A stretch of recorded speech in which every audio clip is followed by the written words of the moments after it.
Welcome to the Save Our Sperrins campaign, Voices from the Frontline. I'm Morella Fife, your host and a member of the Save Our Sperrins team. At the heart of this struggle are the voices of local people, farmers, families and young campaigners whose homes, work and families are rooted in this place.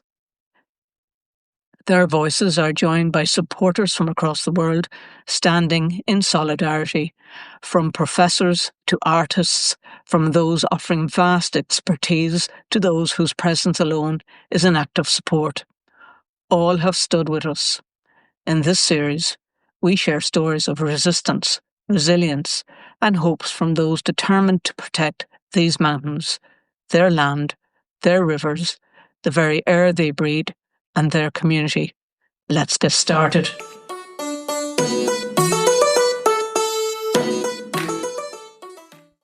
Hello friends, and welcome back to the Save Our Sperrins podcast.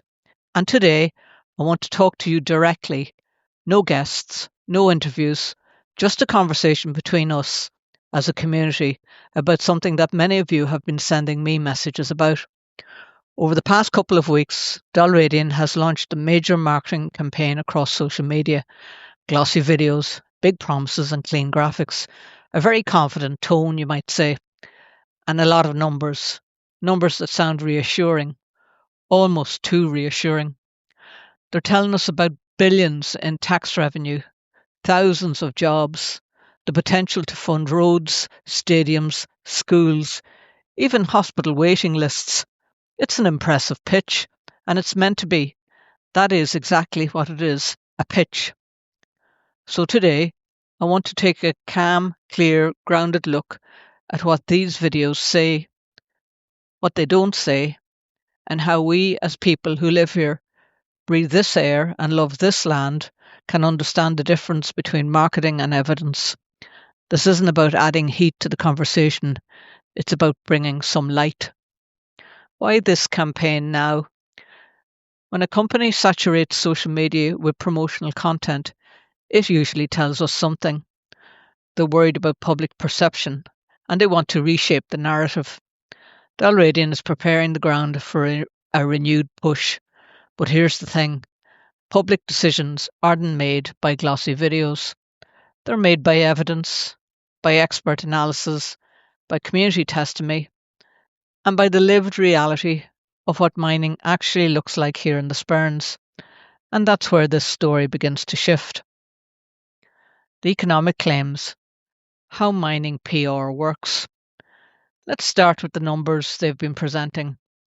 Dalradian talks about 2.3 billion in taxes, 100 million in a year, 1,000 jobs, a 9 billion boost to the economy. And then the comparisons. Enough to build 8 casement parks, enough to finish the A5, which changed to spare, enough to fix all the schools 3 times over, enough to clear hospital waiting lists. Now these comparisons are clever because they're emotional. They make you feel reassured or hopeful or even a little guilty because who wouldn't want to help schools and hospitals? But here's the reality. These aren't facts. They're projections, hypotheticals, marketing estimates based on the mine being continuously profitable for decades.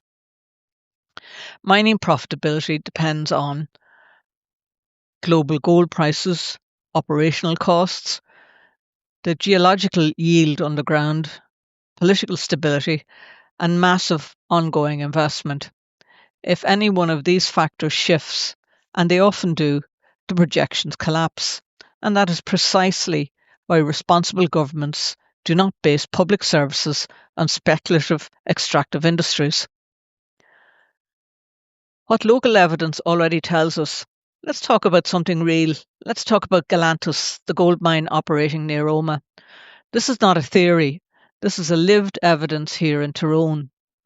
Galantas has struggled to turn a profit even during record gold prices, employed many staff from outside the local area, required a license to import non-EU miners because local recruitment wasn't possible, sourced machinery and specialist services from abroad, meaning little local benefit, and delivered none of the shared prosperity promised 2 decades ago. If the industry's promises held true, we would already be seeing them, but we're not. This is why communities look for evidence, not PR.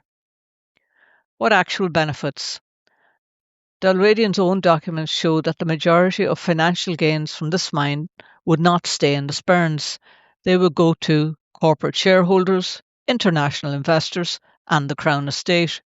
And meanwhile, who carries the risks? We do, the public, the councils, the ratepayers, the people living beside a tailings facility for generations. And we've already seen an early example of how these risks get shifted. Dalradian has refused to pay the 440,000 PSNI bills for explosive escorts. They say it shouldn't be their responsibility. If they won't pay that now, what does that tell us about future costs, especially the ones linked to environment, water, or remediation? And let's talk about water and landscape. Mining isn't just an economic project, it's an environmental transformation. Gold mining requires blasting twice a day, every day, for decades. It requires a tailings dam, essentially a storage facility for toxic mining waste, above communities and waterways. The risk to water systems, peatlands and hydrology are not theoretical. They're all well documented in mining regions around the world. And here in the Sperrins, we're talking about one of the most environmentally sensitive and culturally important landscapes in Ireland. Short-term speculation is not worth long-term damage. Public interest, governance and global context. This is also why United Nations Special Rapporteurs have recognised the seriousness of the concerns raised here. It's why this has become the largest planning application in the history of the island of Ireland. It's why more than 50,000 objections were submitted. This is not a fringe issue. This is a matter of public interest, public health, and public accountability. A moment of clarity. So when we see a glossy video with reassuring promises and confident narrators, it's important to pause and ask, what is this video not saying? What evidence backs these claims? Who profits if things go well? Who pays if things go wrong? And what does our real-world experience here in the Sperrins already show? This is not about being anti-development. It's about insisting on truthful information, responsible governance, and protection for communities and landscapes that cannot be replaced once lost. Returning to what matters. Thank you for listening and for caring enough about this place to stay informed. These conversations matter. They shape the future of our landscape, our water, and our children's inheritance. We deserve more than marketing. We deserve facts. We deserve transparency. And we deserve a planning process guided by evidence, not by speculation. If you found this episode helpful, please share with someone who's been feeling overwhelmed by the sudden surge in Dalradian's advertising. Let's keep speaking clearly, calmly and truthfully, because this land is worth defending and our community is worth telling the truth to. Until next time. You've been listening to the Save Our Sperrins Podcast, Voices from the Frontline. Thank you for joining us today.